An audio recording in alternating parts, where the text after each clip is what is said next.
The theater breathed like a living thing that night, quiet but heavy with memories. The lights above the stage were dimmed to a soft glow, not yet awake, as if they too were waiting for permission to shine. In the empty seats, shadows stretched and curled, holding the echoes of applause from years long gone. On the stage floor, freshly polished, a single figure moved slowly, pushing a worn mop back and forth with practiced care. Every stroke was deliberate, almost respectful, as if the man knew he was touching something sacred. His name was Eli. To most people, he was invisible. Just another janitor in a faded uniform, gray at the temples, shoulders slightly bent from decades of quiet labor. People walked past him every day without learning his name, without wondering where he came from or what he carried inside. They noticed the clean floors, the empty trash cans, the smell of polish, but never the hands that made it possible. Eli was used to that. In fact, he had learned to move in such a way that he barely disturbed the air, like a ghost who existed only to prepare the world for others. But when the theater was empty, when the doors were locked and the world outside faded into silence, Eli allowed himself one small freedom. He hummed. The tune was soft, fragile, almost shy at first, like it was afraid of being heard. It rose and fell with the motion of the mop, a melody shaped by years of repetition. It wasn't flashy. It wasn't loud. But it was full of longing, memory, and a kind of sadness that didn't ask for pity, only understanding. The sound echoed gently off the walls, slipping into the rafters, brushing against the velvet curtains like a secret. If someone had been listening closely, they might have felt their chest tighten. Eli had been cleaning this stage for over 15 years. 15 years of late nights and early mornings. 15 years of watching others stand where he now stood, holding microphones, soaking in applause, living the dream he once thought was meant for him.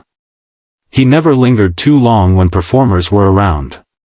He didn't want to be in the way. He didn't want to be reminded. And yet, every night, his eyes drifted toward the center of the stage, as if pulled by an invisible thread. This stage had once known his footsteps for a very different reason. Years ago, so many that they felt like another lifetime, Eli had stood here under blazing lights, heart pounding, palms sweating, voice trembling with hope. He had been younger then, straighter, his eyes brighter with belief. Music had been his promise to himself, his way out of a small apartment and a life shaped by limits. He had practiced endlessly, sung until his throat ached, convinced that if he just worked hard enough, the world would eventually listen. For a while, it had. He had made it further than anyone expected. People had said his voice felt honest, like it came from somewhere real. Judges had leaned forward when he sang.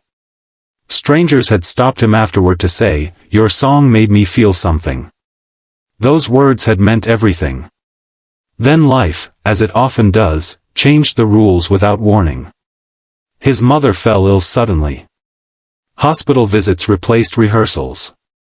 Medical bills replaced sheet music. Choices that once felt simple became heavy, unavoidable. There was no one else to care for her. No safety net. No backup plan.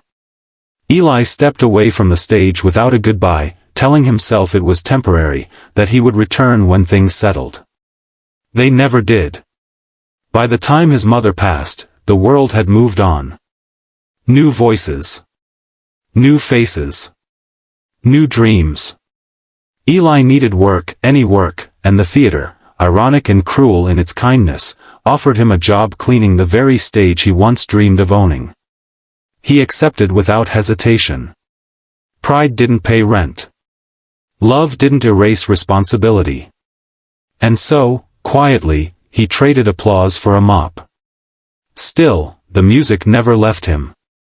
That night, as he cleaned, the distant sound of voices broke the silence. The front doors opened, letting in a rush of cold air and excitement. Rehearsals. The big singing event was coming up, and contestants had been allowed extra practice time. Eli paused, gripping the handle of his mop, and listened. Laughter. Nervous chatter. shoes tapping across the floor. He instinctively stepped back, ready to disappear. Young performers began to scatter across the stage, testing microphones, warming up their voices.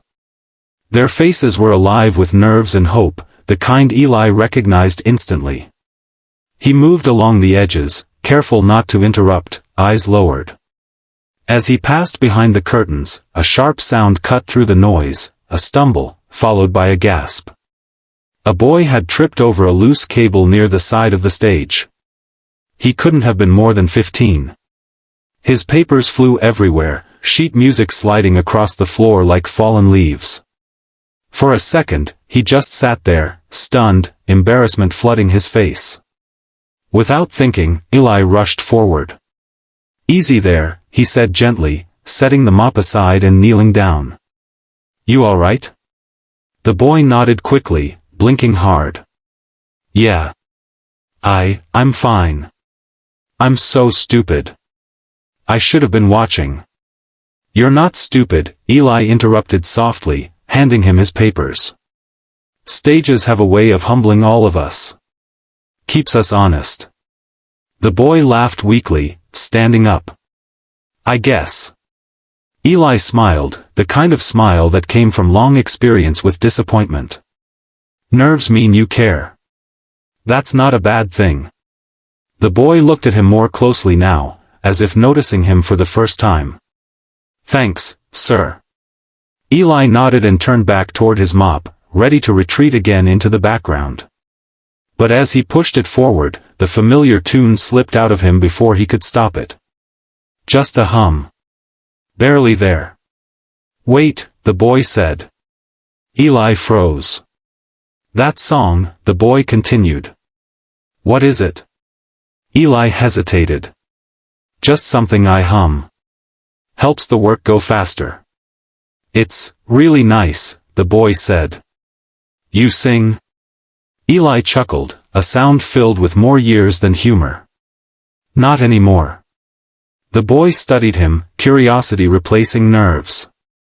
"You should. You've got one of those voices. The kind that feels warm." Eli felt something tighten in his chest. He waved it off. "I'm just the janitor." The boy frowned slightly. "So? Music doesn't care what job you have." Before Eli could respond, someone called the boy's name from the stage. "Mason. You're up next." Mason nodded, then looked back at Eli. "Wish me luck." Eli met his eyes and said quietly, "You don't need luck. Just remember why you started." Mason smiled and ran off, heart pounding. Eli watched from the shadows as the boy stepped into the light, microphone shaking in his hands. As Mason sang, Eli closed his eyes. The voice was young, raw, emotional. Not perfect, but real. The kind of voice that told a story instead of showing off. Eli felt tears sting the corners of his eyes before he could stop them. When the song ended, applause filled the room.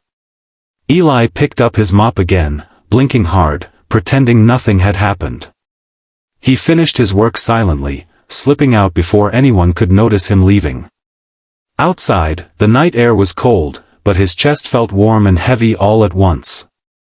As he walked home, he hummed the same tune again, a little louder this time. He didn't know it yet, but that small moment, the stumble, the song, the kindness exchanged between two strangers, had already begun to change everything.